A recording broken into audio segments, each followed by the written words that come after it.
Hello and welcome to the fourth beginner's beat lesson.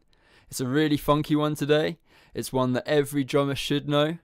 And so here is a video of me playing the beat at 70 BPM.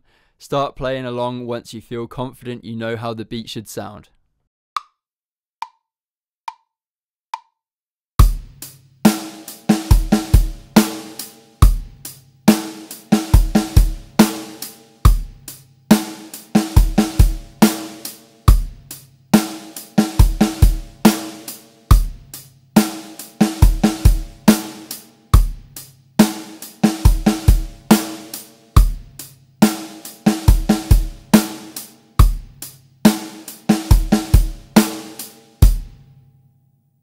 Speeding up now to 105 BPM.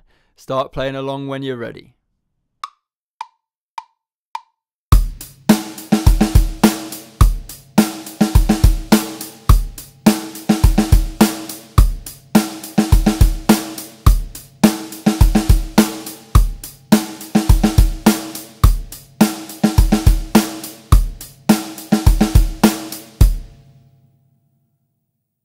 Lastly, here is the drumless track that I've specifically created to work with this beat. Like usual, I've put in some gaps for some fills, but just bear in mind that the gaps are only half a bar long this time. So when you see the counter turn to 0, you know you've still got half a bar left until the gap begins. Give it a go, guys.